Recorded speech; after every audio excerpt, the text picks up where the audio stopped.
Fidèles téléspectateurs, merci de nous rejoindre sur GM Télévision, la chaîne au cœur d'une vision. Là, c'est justement pour suivre Passepartout. Passepartout, votre émission que vous avez l'habitude de suivre avec beaucoup de sujets d'actualité parce que nous débattons avec des grands hommes. Et hier, nous étions avec le LGD, mais aujourd'hui, nous sommes avec un analyste politique qui va certainement vous épater. Il s'appelle Louis Nseke.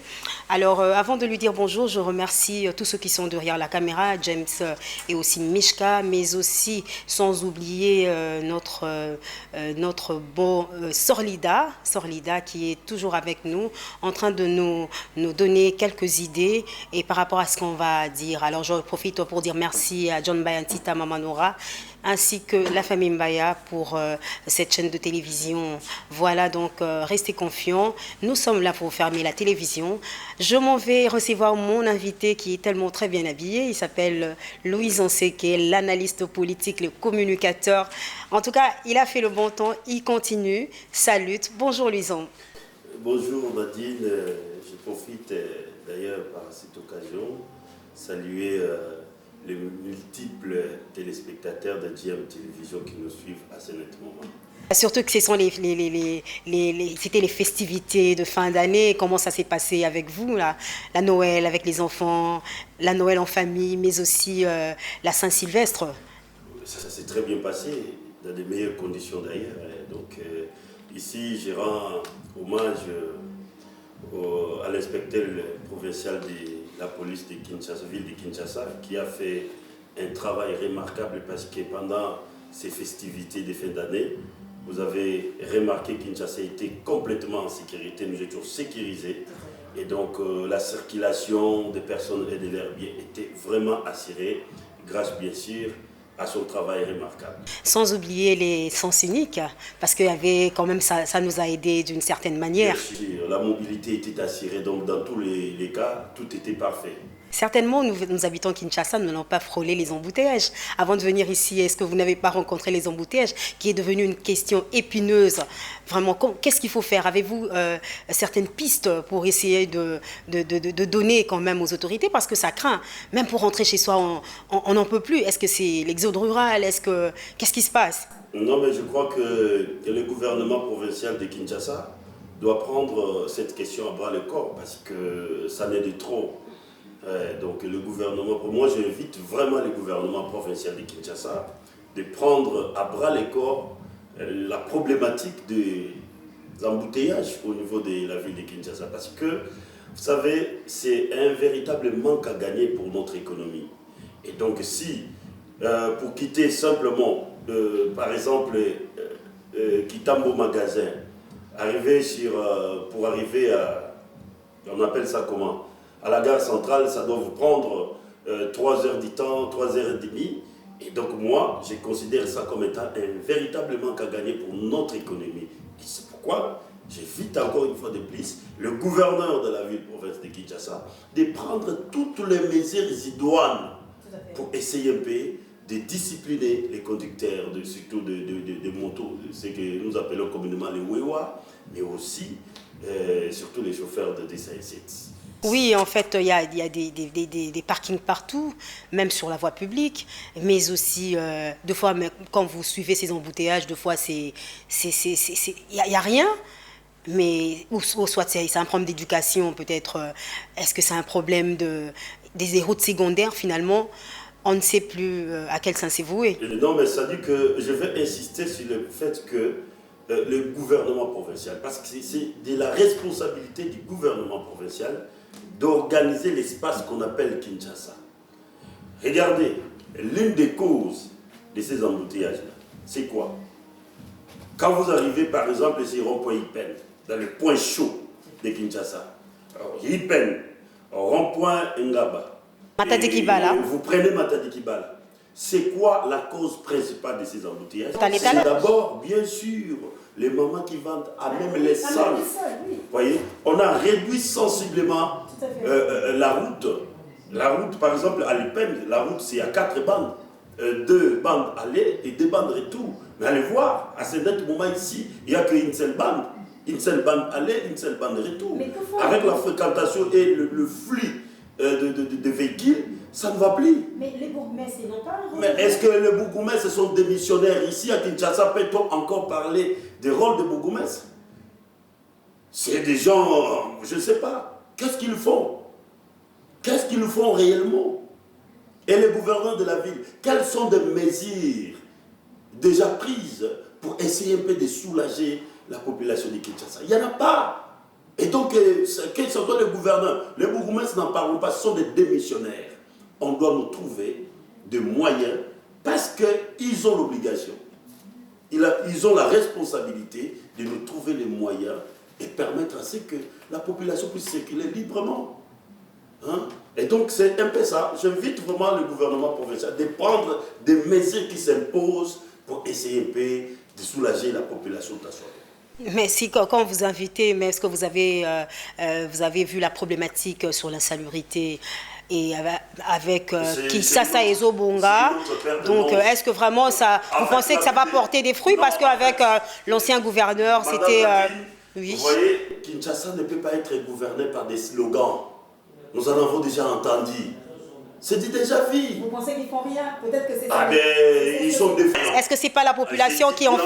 Je dirais que les autorités de Kinshasa sont défaillantes.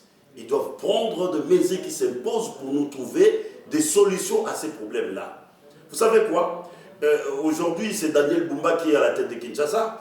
Mais je dirais que 3 décennies que Kinshasa n'a pas été gouvernant. On a parlé de Kimbuta. On a parlé d'Ngobila. Et aujourd'hui, nous parlons de Daniel Bumba. Avec Kinshasa et Zobunga. Et je vous dis qu'il y a 3 décennies que Kinshasa a été abandonné à son triste sort. À son triste sort. 3 décennies. Pas de route, bien sûr.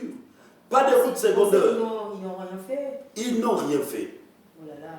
Pendant ces 3 décennies, je n'ai pas vu un gouverneur qui s'est démarqué.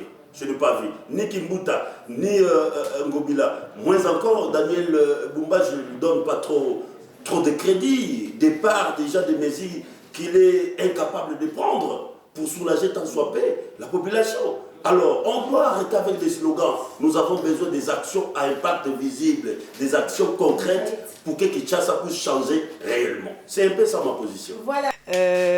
Louis Onseke a martelé que nous n'avons pas besoin de slogans. Il faudrait vraiment des actions concrètes pour qu'on puisse réellement voir Kinshasa revêtir sa plus belle robe. Donc c'est ça. Alors par rapport à cela, nous allons évoluer pour parler de la montée en puissance de FARDC. Le 8 janvier, on parlait de... Ils ont raflé Massissi, tout le monde était content. Mais aujourd'hui, c'est comme si on semble changer. Alors, par rapport à la partie est de la République démocratique du Congo, avez-vous quelque chose à émettre, une lecture à faire? Bon, en fait, d'abord, merci pour cette question. Vous savez, la question sécuritaire en République démocratique du Congo s'avère vraiment pertinente dans la mesure où nous sommes en train de connaître une guerre qui n'a fait que trop durer. Près de 3 décennies aujourd'hui, donc on nous a imposé une guerre injustifiée, justement pour des raisons que nous connaissons, les pillages que la partie orientale est en train de subir à ce moment, de différents groupes rebelles, et puis voilà. Et je crois que nous avons suivi comment est-ce que les choses se passent sur le terrain, et c'est ici d'ailleurs l'occasion de dire merci à notre, je l'appelle la matriarche de la République, Madame Judith Souminois, qui a d'ailleurs réaffirmé l'engagement du gouvernement congolais, qui a rassuré les peuples congolais de la détermination, non simplement de son gouvernement, mais du président de la République, afin de mettre fin à ces différentes actions et restaurer l'intégrité territoriale, mais aussi la paix dans la partie est de notre pays. Et donc, les gouvernements congolais continuent à se battre. Et vous avez parlé de la montée en puissance du FARDC. Oui, nous continuons à les sentir grâce aussi à la mise en place récemment que le président de la République vient d'effectuer au niveau de nos forces armées. Et donc, les résultats sont sur le terrain. Nous avons récupéré Massissi. Bon, vous savez, quand vous livrez une guerre asymétrique, il y a toujours des choses, mais je crois que je peux rassurer la population encore une fois de plus que cette guerre sera gagnée et dans très peu de temps. La population de l'Est sera soulagée. Mais Luanda qui paraissait vouloir nous aider un peu, vouloir faire le pont, qu'est-ce qui s'est passé? Non, pour moi, le président de la République était prudent d'avoir engagé bien sûr ces processus. Et vous savez, le processus de Luanda pour nous, Congolais, c'était une aubaine dans la mesure où ça a permis à non simplement montrer à l'opinion, tant nationale qu'internationale, que le Rwanda n'avait pas un argumentaire solide. Et donc le processus de Luanda a permis à ce que l'argumentaire du Rwanda soit vidé de tout sens. Et c'est pourquoi vous avez vu que Paul Kagame ne pouvait plus rien faire que de boycotter ces processus. Et nous avons compris ses intentions. Et donc lui, il a fait le choix des armes. Pendant que nous avons fait les choix humanitaires, les choix, bien sûr, de trouver la paix par la voie diplomatique. Parce que c'est la meilleure voie pour des pays civilisés, comme la République démocratique du Congo. Et donc, nous avons suivi la voie des pays civilisés, des pays responsables, pour éviter, bien sûr, des morts que nous continuons à compter à l'est de notre pays. Parce que, quand vous regardez bien, il y a beaucoup plus de deuil au Rwanda qu'en République démocratique du Congo. Et le président de la République, Félix Antoine Tshisekedi Tshilombo, étant humanitaire, étant quelqu'un épris de l'esprit de paix, a préféré, bien sûr, dans un premier temps, la voie diplomatique.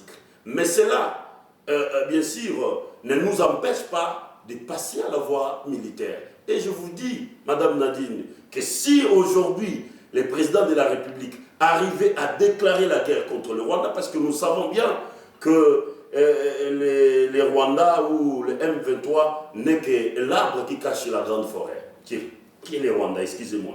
Et donc, si le président de la République arrivait à déclarer la guerre contre le Rwanda, cette guerre-là ne durera pas longtemps.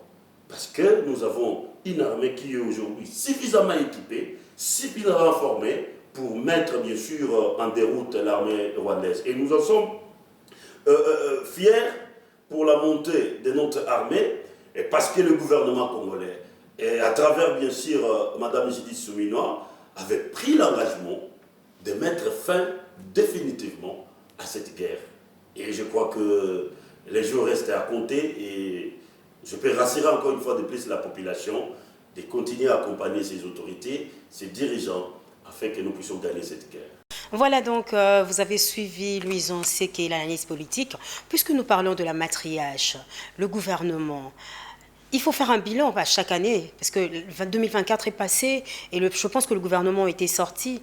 Est-ce que vous pensez qu'ils ont vraiment fait quelque chose? Pensez-vous qu'il y a eu changement? Parce que la rue semble dire que tout le monde est de l'autre côté, la population ne sent rien du tout. Donc c'est pratiquement le chaos de partout. Économiquement, c'est vrai qu'on va voir le ministre de l'économie, voilà, il a fait ceci, mais on ne le sent pas véritablement sur le marché, on ne sent rien. C'est comme si le Congolais semble souffrir socialement. Et pourtant, ces partis-là doivent porter la main sur le social de Congolais. Je crois que je vais répondre à votre question par un dicton qui dit que il est sot de croire qu'on peut s'aimer à 10 heures et récolter à 12 heures. Ce n'est pas possible. Je tiens à rappeler une chose que Mme Judith Suminwa, son gouvernement, a été investi le 12 juin 2024. Tout à fait. Et donc, ce gouvernement est investi dans un contexte d'un climat morose du point de vue économique et social. Et donc, elle arrive à la tête d'un gouvernement où, la première des choses, hausse vertigineuse, excusez-moi, du dollar, la flambée des prix des denrées alimentaires, un pays en guerre, et que sais-je encore. C'est dans ce contexte que Mme Judith Suminwa et son gouvernement a été investis. Alors, qu'est-ce qu'il fallait faire dans un premier temps? Elle a été investie sur base d'un programme un programme basé sur les 6 piliers. Les premiers piliers, Madame Judith Souminois, malgré les contextes de notre pays, avait promis à créer plus d'emplois et sauvegarder le pouvoir d'achat des ménages congolais. Ça, c'est les premiers combats. Et donc, Madame Judith était livrée à ces combats-là. Et moi, j'ai appelé ça des grandes guerres de Madame Judith Souminois. D'abord, la guerre à l'Est, mais aussi la guerre contre la cherté ou la flambée des prix des denrées alimentaires. Il fallait y faire face. C'est pourquoi vous allez remarquer, depuis que le gouvernement souminois est en place, depuis le 12 juin, on est en train de rationaliser ce qu'on appelle la chaîne des dépenses publiques. Et c'est pourquoi, après cela, nous avons les premières retombées, c'était d'abord l'excédent que nous avons obtenu de près de 400 millions de dollars américains. C'est pour la première fois dans l'histoire de notre pays que nous ayons autant de réserves. Ça, c'est de 1. Mais de 2, premier objectif était d'abord de stabiliser les taux de dollars. Et ça a été stabilisé. Et depuis que Mme Judith est là, il n'y a pas eu augmentation, il n'y a pas eu hausse, il n'y a pas eu aussi baisse. Et donc nous sommes là à 28. Alors en quoi elle est différente de tout ce Premier ministre homme? Parce que c'est une femme, c'est vrai que ça diffère, mais qu'est-ce qu'elle apporte aux Congolais? Pourquoi j'ai dit, nous devons faire confiance à notre Premier ministre qui est en train de se démarquer de par sa façon de faire. Et je rappelle encore une fois de plus, elle est planificatrice. Moi, je l'ai suivi quand elle était au ministère du Plan. Je sais comment est-ce qu'elle gère des projets. Et c'est pourquoi j'avais dit que, étant que Premier ministre, elle aura maintenant la possibilité, non simplement de mieux orienter des projets, parce que des projets doivent aller dans le sens d'améliorer les conditions de vie des Congolais. Étant planificatrice, elle sait non simplement élaborer des projets, mais au-delà de l'élaboration des projets, il y a ce qu'on appelle des outils de contrôle de ces projets-là. Vous voyez? Et donc, à travers des indicateurs objectivement vérifiables, elle a la possibilité. C'est pourquoi les ministres qui sont au gouvernement souminois sait évaluer ces ministres-là. Chacun dans son département respectif. Elle sait évaluer parce qu'elle a un tableau de bord. Le tableau de bord, c'est en fait les outils, comme je l'ai dit, les indicateurs objectivement vérifiables. Permettre à notre Premier ministre de savoir évaluer chaque ministre. Et donc, je crois que nous devons continuer à faire confiance à ces gouvernements. Pourquoi? Parce que les actions au profit de la population se multiplient. Nous commençons avec l'augmentation du SMIC, mais l'objectif, elle nous a déjà rassuré en 2024 qu'on était en train de poser des jalons, stabiliser d'abord la situation sociale des Congolais, parce qu'elle est entre deux guerres.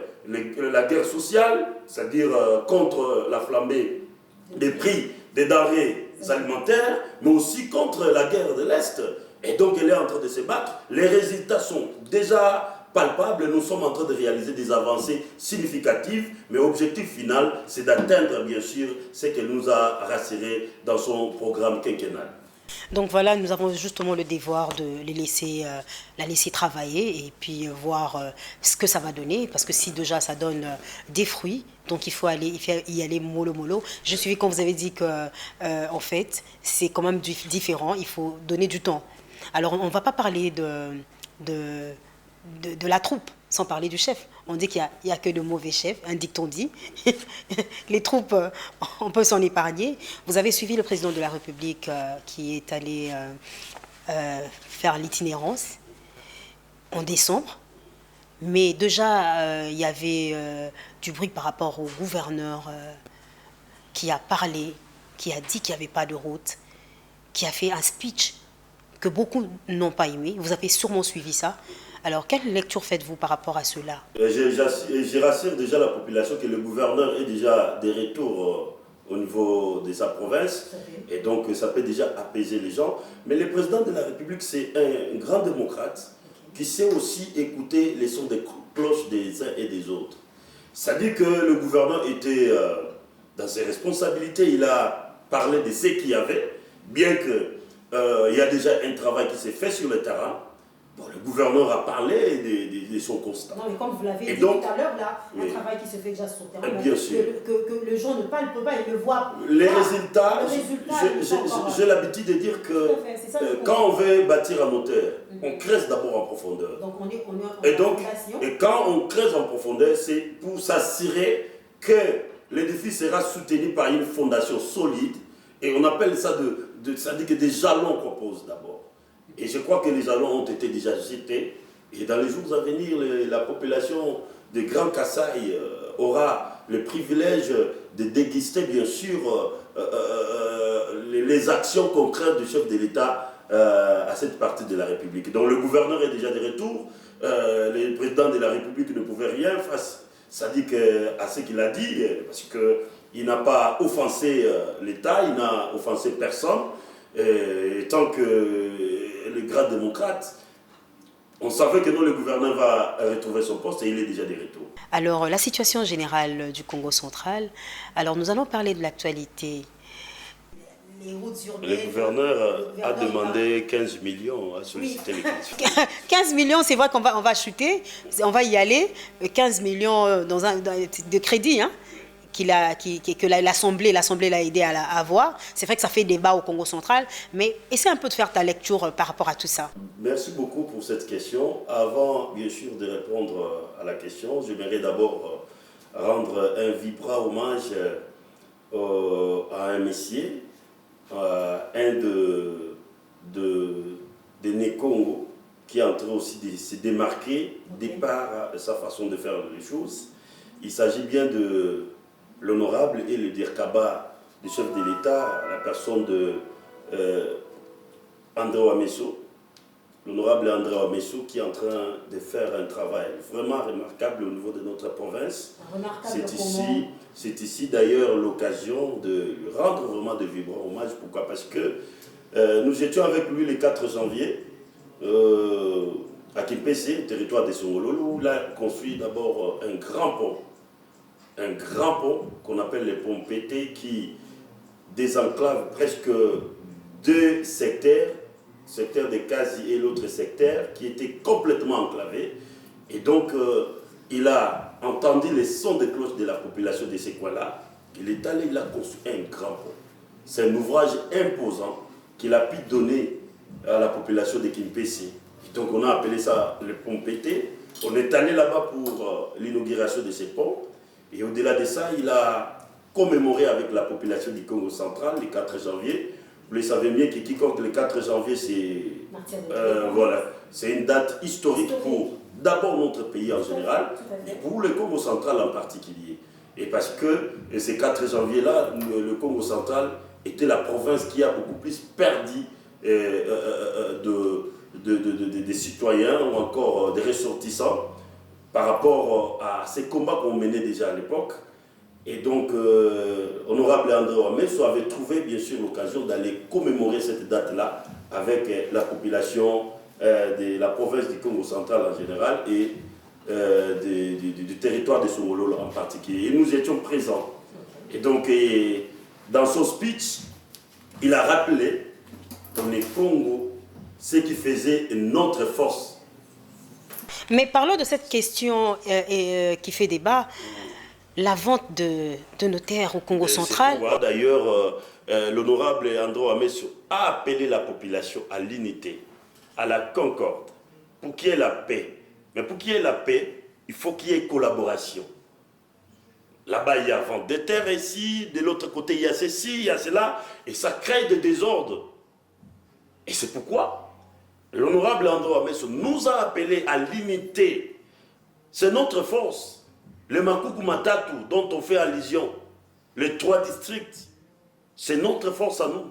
Mais c'est cette question que Atou Matoubane a soulevée à l'Assemblée provinciale. André Ouamesso a insisté là-dessus. Pour la stabilité de notre province, nous devons nous regarder en face. C'est dire des choses et préserver ce que nous avons à préserver. Ce qui a fait autrefois notre force, le Makuku Matatu, c'est l'unité.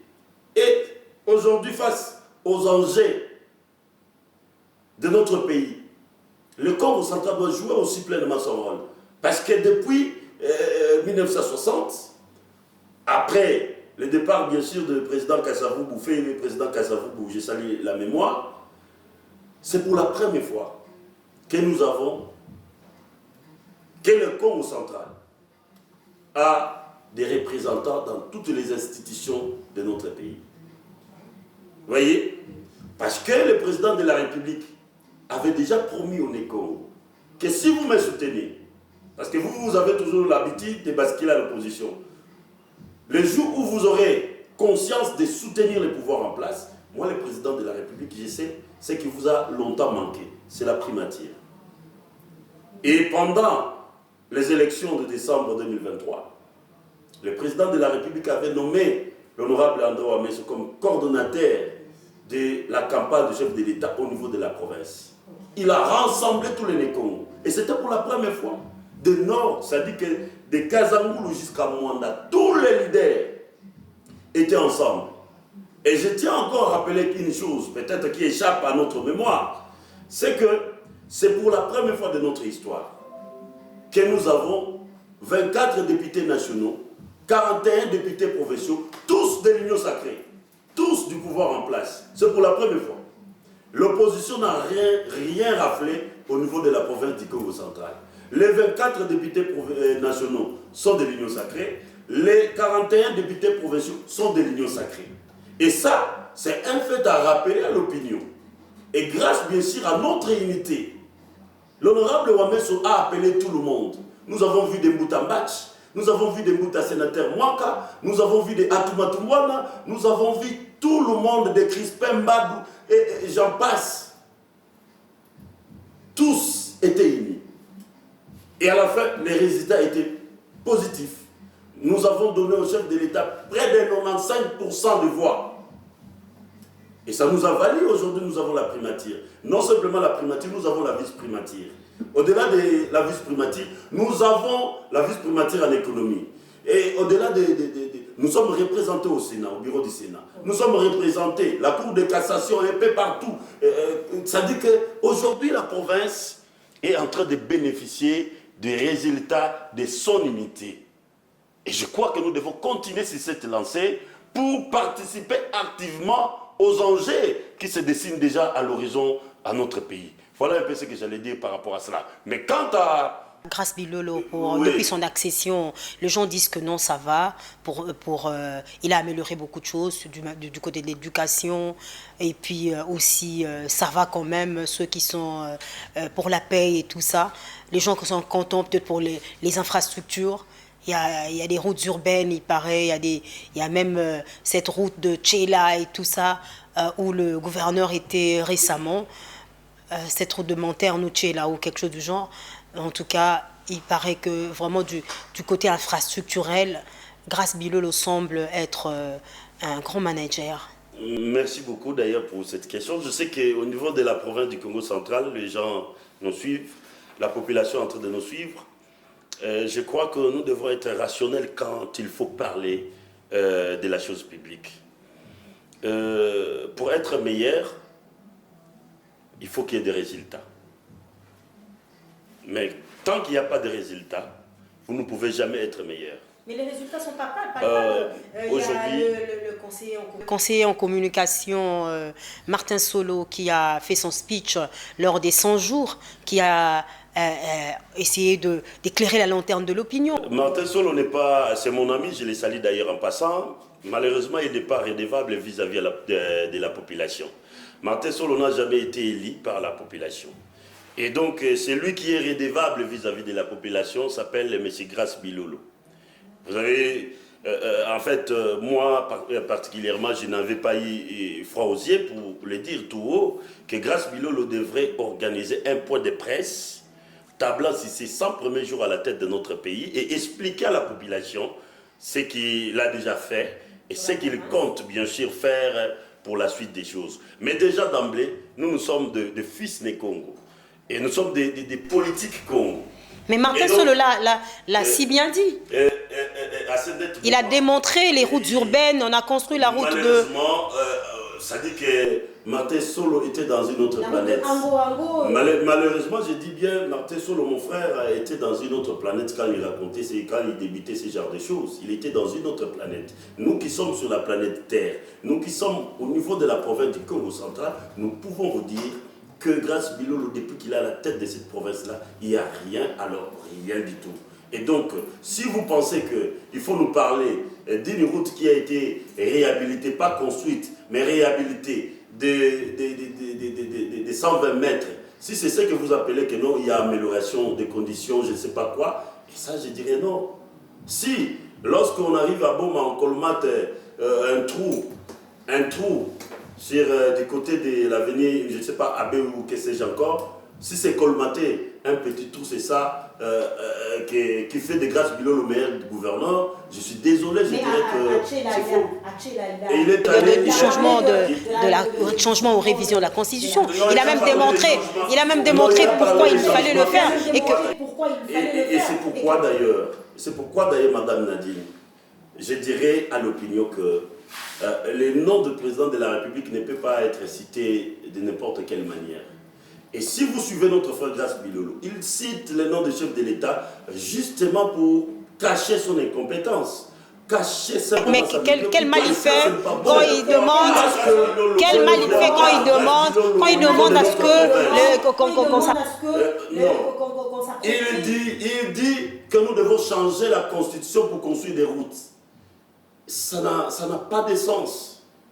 Construire des routes par rapport aux moyens que vous avez. Et ça dit que vous savez que non, il a sollicité un prêt au niveau des banques sur place de près de 15 millions de dollars américains.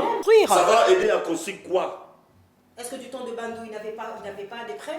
Mais écoutez, ça dit que quand on fait recours à l'emprunt, ça doit être justifié.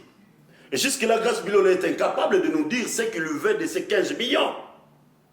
Il est incapable, il est silencieux de ces côtés-là. Et donc, les prêts, oui.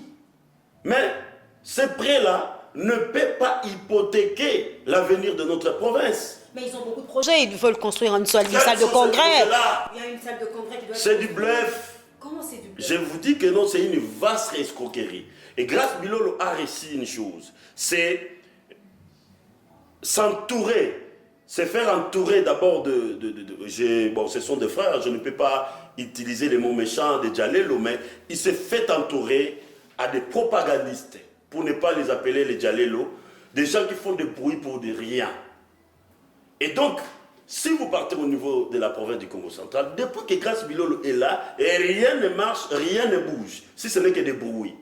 Et c'est pourquoi nous avons dit, et Grace Bilolo, on veut faire de Grace Bilolo le meilleur gouverneur. Oui, ça peut arriver.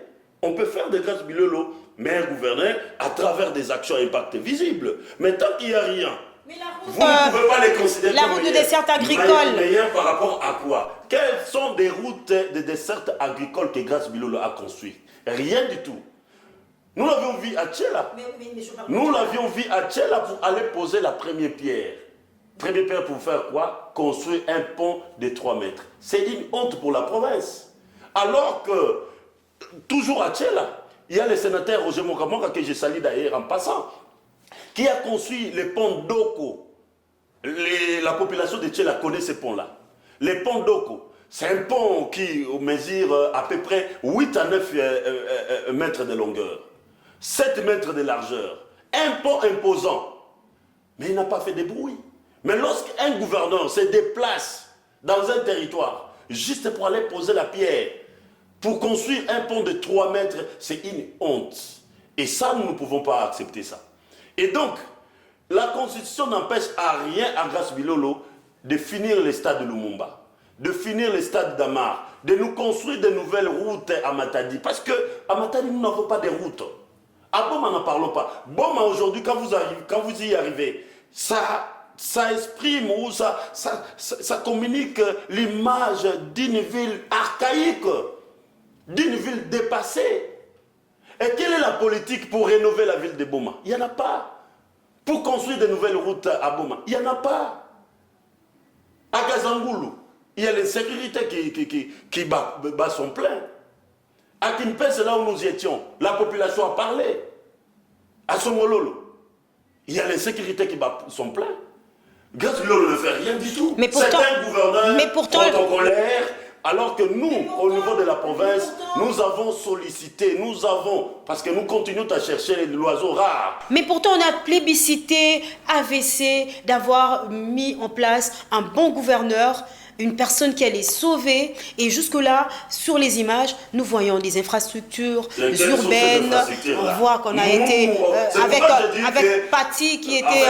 J'ai dit toujours qu'avec ces gens-là, nous vivons dans deux planètes différentes. Comment ça? Et ils sont dans une planète, je ne sais pas quoi, où ils trouvent tout est beau, tout est bien. Les infrastructures sont là, et les routes sont très bien entretenues, et ainsi de suite.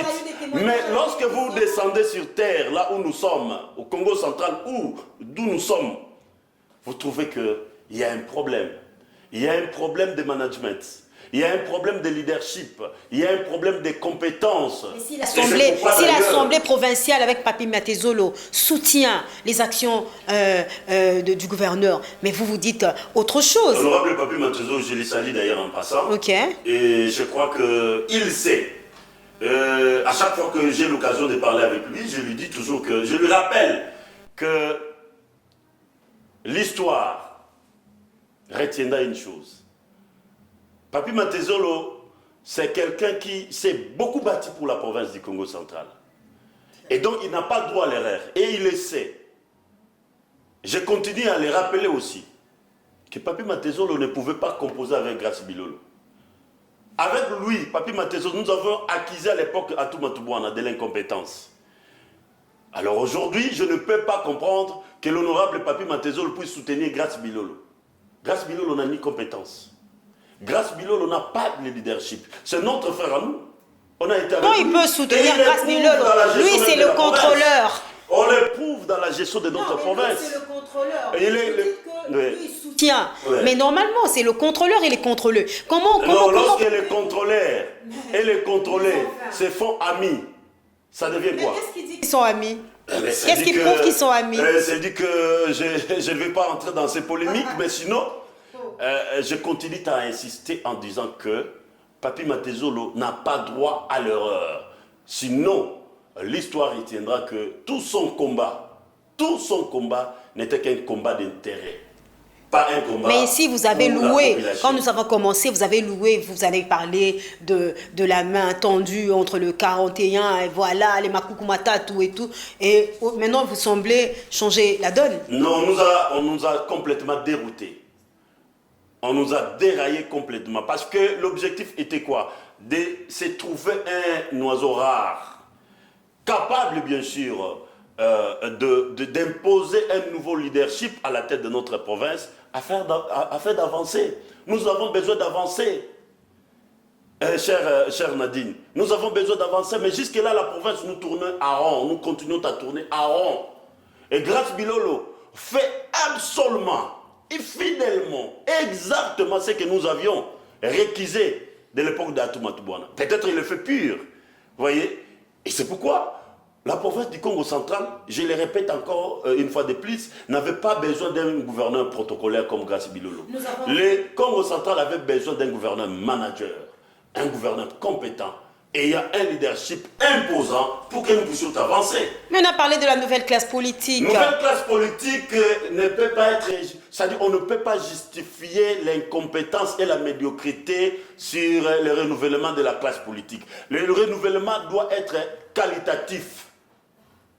On ne peut pas renouveler la classe politique pour prendre tous les médiocres, tous les gens qui font des bruits là et les mettre en politique. Ce n'est pas possible. Et c'est pourquoi le Congo central ne décolle toujours pas. Grace Bilolo, oui, mais un gouverneur, par rapport à quoi? Nous avons besoin des actions à impact visible. Les jours où nous verrons de nos propres yeux que Grace Bilolo pose des actions à impact visible... Mais sur la route de Songololo... C'est où? L'itinérance de Grace Bilolo, il était à Songololo. Il vous a montré là où il a réhabilité? Non, mais les images, il y a des images. C'est pourquoi je dis que nous sommes dans deux planètes différentes. Nous venons de Songololo. La population de Mpete plairait, ni Tété, bien sûr, la bonne volonté de l'honorable Sadiq El Dekaba, le chef de l'État Ando Amesso, la population de Kazilalé continue à pleurer. Et c'est ce pont-là qui est allé soulager tant soit paix la situation de la population de Songololo, particulièrement des Kaz et des Mpete. Et donc, Grace Bilolo a conçu quoi? Rien du tout. Grace Bilolo continue à construire un rêve. Il continue à vendre du vent à la population. Et nous, on a voulu voir des actions à impact visible. Il n'y en a pas. Et donc, nous ne parlons plus des actions, je ne sais pas, des infrastructures. Il n'y en a pas. Le stade de Lumumba, c'est le plus vieux chantier de notre pays. Il y a même eu des sièges déjà installés. Maintenant, on va poser des sièges à un stade inachevé. Est-ce que c'est normal ça? Est-ce que nous sommes encore normal? On pose des sièges sur un stade inachevé. Nous avons le plan de ce stade-là. Nous avons la maquette qui est là. Mais vous sentez que le stade est inachevé. Et Grace Bilolo, par souci de populisme, parce que c'est un populiste, et donc par souci du populisme, nourrir son envie de faire encore de bruit, il va poser des sièges dans un chantier inachevé. Non, peut-être que ce stade est viable. Peut-être qu'on peut jouer quelques matchs. Vous avez déjà été là, au stade de Lumumba. Je connais le stade. Mais voilà, moi je viens tout récemment d'être à Matadi. Je visitais encore le stade de Lumumba. Et donc c'est un vieux chantier. On ne peut pas poser des sièges. Il y a encore des travaux qu'il faut finir. Est-ce que ce n'est pas une avancée? Non, c'est une aventure, pas une avancée. C'est une belle aventure que Grace Bilolo veut orchestrer pour justement faire encore des bruits. Et ça, on ne va pas l'autoriser. Nous n'allons pas autoriser Grace Bilolo à continuer dans ce genre de choses. Et donc, je rappelle encore une fois de plus, Madame Nadine, pour finir, c'est que le Congo central a besoin d'un oiseau rare. Le Congo central a besoin d'un gouverneur manager, d'un gouverneur excellent, d'un gouverneur qui a un leadership, parce que c'est le problème de leadership qui se pose au niveau de notre province. Prenons l'exemple de patriarche Mbachi Bacha, voilà. qui aujourd'hui est devenu docteur honoris causa. Alors, je le salue d'ailleurs en passant. Le patriarche Mbachi nous a montré la direction, nous a montré les modèles. Le vieux Mbachi a organisé l'administration de la province. Il a laissé un modèle. Il nous a créé l'assiette que nous avons aujourd'hui. Que Grace Bilolo est en train de sucer, bien sûr. Sucer comment? Puisqu'on a mis des gens qui sont capables. Le monsieur qui était là comme DG, il est rentré. Notre frère qui... Julien. Oui, Julien, voilà. Mais c'est un monsieur quand même qui... Je l'ai salué en passant. Non, il peut être bon, mais lorsqu'il est incrusté dans un système qui est, nous le savons, je ne le dirai pas du tout, un système corrompu. Une personne qui... Quand vous êtes dans un système corrompu, vous pouvez être excellent, mais vous serez toujours neutralisé. Et donc le cas de Julien est bon, je le connais bien, c'est un ami, mais le système qui est corrompu va encore le contaminer. Et c'est pourquoi il est incapable de donner les résultats. Voilà donc, fidèles téléspectateurs, qu'est-ce qui ne finit pas? Alors, un mot à ajouter? Bon, en fait, je vais terminer en rassurant le peuple congolais par rapport d'abord à la population de l'Est de notre pays. C'est que le gouvernement congolais continue à travailler. Madame Judith Souminois a pris cet engagement de finir cette guerre-là. Et le président de la République l'a rappelé que Madame Souminois, face aux enjeux de notre pays, elle est outillée. Elle est outillée pour faire face, bien sûr, à ces différents problèmes que nous avons au niveau de notre pays. Et c'est pourquoi nous allons rassurer la population. 2025 sera une année où nous allons encore bénéficier de plus des actions à impact visible de la part du gouvernement souminois. Et nous allons aussi assister certainement à ce que nous pouvons appeler la désescalade de violence au niveau de l'Est de notre pays. Donc nous continuons à accompagner ces gouvernements tout en croyant que le meilleur reste à venir. Merci beaucoup à cet analyste politique qu'on appelle Louis Onseke, que vraiment j'apprécie parce qu'il a été là pour parler de tout ce qui se passe. On a frôlé l'actualité et je pense que c'était bien pour vous. C'était une excursion dans vos esprits et c'est ça notre travail. Notre travail, c'est vraiment vous informer, former et en tout cas de vous divertir aussi. Et des émissions pareilles, on en a besoin pour éclairer la lanterne de l'opinion. Merci à tous ceux qui vont nous suivre aussi sur nos plateformes parce que J'aime Télévision n'aimait pas seulement sur la télévision, mais aussi sur les plateformes. Et là, je pense que vous allez très bien scruter, très bien prendre votre émission. Et nous vous convions justement à venir. Nous allons demander aux analystes et à d'autres politiques de passer parce que nous avons besoin de vous. Nous allons vous faire aimer la télévision, faire la télévision autrement. Ça, c'est notre problème. Merci beaucoup à l'équipe technique et à l'équipe de JM Télévision. Là, c'était Jacques Pianza qui a pris le vol de l'aigle, mais aussi Mishka Mbadou qui a pris le vol de l'aigle parce que nous avons l'aigle, nous sommes des aigles. Donc, nous ne vivons pas avec des coqs ni des canards.